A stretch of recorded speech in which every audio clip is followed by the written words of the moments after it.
रात लगभग 2:15 पर बाहर से अचानक चिल्लाने की आवाज़ आई। पहले तो मैंने सोचा कोई जानवर होगा, लेकिन आवाज़ इंसान की थी, बहुत दर्द भरी, खून जमा देने वाली। मैं डरते डरते खिड़की के पास गया और जो देखा, मेरी सांसें रुक गई। एक लंबा, दुबला, भयानक क्रीचर, सिर पर बड़े सींग, लाल जलती आंखें और लंबे पंजे। वह एक आदमी को जिंदा खा रहा था। उसने अपना सिर मोड़ा, सीधे मेरी खिड़की की तरफ देखा। हमारी नजरें मिली और उस पल मुझे एहसास हुआ, अब वो मुझे नहीं छोड़ेगा। मैं 24 साल का ऑफिस वर्कर हूँ। रोज की भागदौड़ और थकान से तंग आकर मैंने सोचा थोड़ी शांति चाहिए, इसलिए अपने पुराने फार्म हाउस पर चला गया, जो जंगल के बीचों बीच था। रास्ते में कुछ बातें सुनाई दी। कहा जा रहा था कि उस इलाके में कुछ डेड बॉडीज मिली थी, जिन पर पंजों और दांतों के निशान थे। मैंने हंसते हुए कहा, छोड़ो यार, ये सब अफवाहें हैं। अपने वीकेंड की शांति के लिए मैं आगे बढ़ गया। फार्म हाउस पहुंचते ही हवाएं कुछ अजीब सी चल रही थी, जैसे जंगल खुद मुझे देख रहा हो। मैंने अपने कमरे का दरवाजा बंद किया और थक कर सो गया।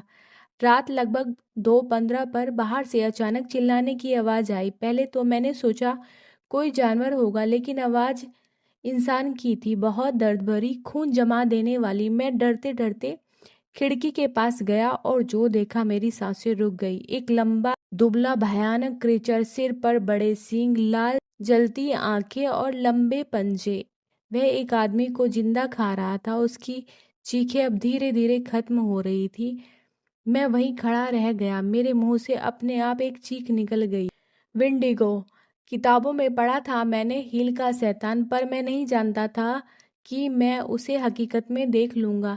जैसे ही मैंने चीख मारी, उसने अपना सिर मोड़ा, सीधे मेरी खिड़की की तरफ देखा। हमारी नजरें मिली और उस पल मुझे एहसास हुआ, अब वो मुझे नहीं छोड़ेगा। वह मेरी ओर दौड़ा और दरवाजा तोड़ने की कोशिश करने लगा। मैंने तेजी से कमरा लॉक किया और बेड के नीचे छिप गया। मेरे हाथ कांप रहे थे। मैंने फोन उठाया और पुलिस को कॉल किया। साहब, यहाँ कुछ है, पर वह इंसान जैसा नहीं है, पुलिस ने कहा। सर, शांति रखिए।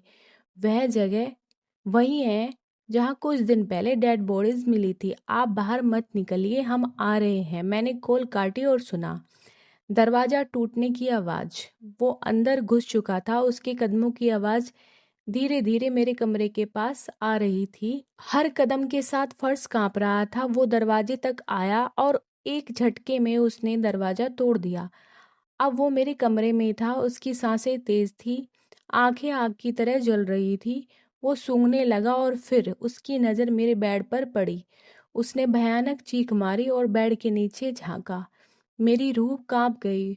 उसके पंजे मेरी तरफ बढ़े और उसने मुझे एक झटके में पकड़ लिया और खिड़की से बाहर फेंक दिया। मैं जमीन पर गिर गया, चोट लगी, खून बहने लगा। वेंडिगो भी बाहर कूदा और वो मेरे सामने था।